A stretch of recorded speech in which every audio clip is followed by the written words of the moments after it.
दोस्तों, मैं दिनेश की वोरा न्यूज़ टाइम में आपका स्वागत है। भारत के संदर्भ में वित्त मंत्री यानी कि फाइनेंस मिनिस्टर ने कहा है कि बिना सीबीआई, सीवीसी और सीएजी से घबराए हुए बैंक के लोग लोन दें एमएसएमई सेक्टर को, इंडस्ट्री को, क्योंकि सरकार 100% की गारंटी दे रही है। लेकिन कहीं ना कहीं जितने बैंक के कर्मचारी हैं, कुछ के साथ मेरी बात हुई है, बहुत डरे हुए हैं, क्योंकि बाद में इन्वेस्टिगेशन स्टार्ट हो जाती हैं, उनकी विजिलेंस की फाइलें खुल जाती हैं, उनकी सारी ज़िंदगी बर्बाद हो जाती है और फिर सरकार पूछती है तुमने बिना देखे इनको लोन कैसे दे दिया, क्या सोच के दिया था, क्या डॉक्यूमेंट चेक किए थे, आप हमें बताओ, ये कैसे तुमने निर्णय ले लिया। बैंक के अधिकारी बहुत डरे हुए हैं और वो पिछले कई साल से उन्होंने परिपाटी अपनाई है कि हमें लोन नहीं देना है, एक ना एक बेस पे हम लोन रिजेक्ट कर देंगे। अब ये दिक्कत है, सरकार जानती है, लेकिन आज वित्त मंत्री ने कहा है कि हम गारंटी दे रहे हैं, आप बिना डरे हुए लोन दीजिए। लेकिन वित्त मंत्री तो आज हैं, कल चली जाएंगी, हो सकता है 6 महीने बाद उनका पत्ता कट जाए, हो सकता है 1 साल बाद उनका पत्ता कट जाए, नया वित्त मंत्री आ जाए, तब क्या होगा। अरुण जेटली जी थे कुछ साल, अब फिर उनकी मृत्यु हो गई तो वो भी चले गए। उससे पहले चिदम्बरम साहब थे, वो भी नहीं है। तो कौन सा वित्त मंत्री गारंटी लेगा, कौन सा फाइनेंस मिनिस्टर गारंटी लेगा कि बाद में अगर विजिलेंस की फाइल खुल गई और उनके खिलाफ इंक्वायरी स्टार्ट हो गई तो उनकी तो ज़िंदगी बर्बाद हो जाएगी। इसलिए वो डरे हुए हैं। आज सरकार बड़े सीना चौड़ा करके बोल रही है कि आप लोन दे दिए, आप लोन दीजिए, आप लोन दीजिए, आपके खिलाफ कोई कार्रवाई नहीं होगी। लेकिन सरकार जो कहती है उसके ऊपर बैंक कर्मचारियों को भरोसा नहीं है। मैं आपको बता दूं, भरोसा नहीं है, क्योंकि उनको पता है कि ये लोग बाद में 2-3 साल के बाद आएंगे और डराएंगे, और उस टाइम तो ये वित्त मंत्री, फाइनेंस मिनिस्टर रहेंगे नहीं। तब कौन बचाने आएगा? कोई नहीं बचाने आएगा।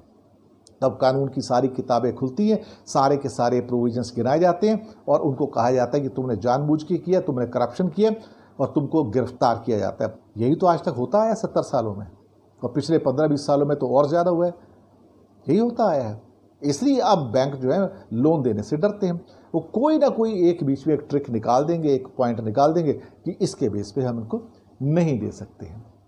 तो ये अब सरकार ने 3 लाख करोड़ रखे एमएसएमई के, लेकिन मैं गारंटी से कहता हूँ कि ये 3 लाख करोड़ पिकअप शायद नहीं किए जाएंगे। आप देखिएगा इसको, क्योंकि एक तो इंटरेस्ट बहुत ज़्यादा है, 10% से ज़्यादा इंटरेस्ट पर सरकार इसको दे रही है। अब 4 साल में आपको वापस करना है। वो कहाँ से पैसे कमाएगा लो डाउन के अंदर, कहाँ से वापस करेगा? ये हालात हैं हिंदुस्तान के। हमारे कंट्री में 50 लाख करोड़ का नुकसान 3 महीने में हो चुका है इकॉनमी का, 50 लाख करोड़ का।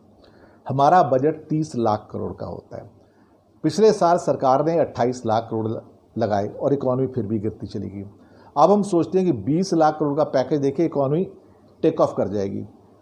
अब इससे ज़्यादा क्या कहते हैं ना कि हवा में उड़ाने वाली बात क्या हो सकती है।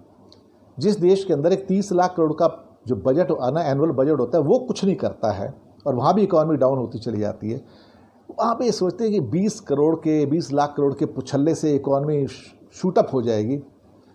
ये बात कुछ हजम नहीं होती है, इस बात में कोई दम नहीं है। ये आप खुद भी सोच सकते हो। और जो देश ऑलरेडी 50 लाख करोड़ गवा चुका हो, लॉस में जा चुका हो, वहाँ तो लॉसेस भी कवर नहीं होते। 20 लाख करोड़ में तो आधे भी लॉस कवर नहीं होते, और आप कहते हैं कि ये 20 लाख करोड़ हिंदुस्तान को स्वर्ग बना देगा। स्वर्ग तो बनाएगा नहीं बनाएगा, स्वर्गवासी जरूर बना दिया है ऊपर का। शुक्रिया आपका हमारे साथ बने रहने के लिए।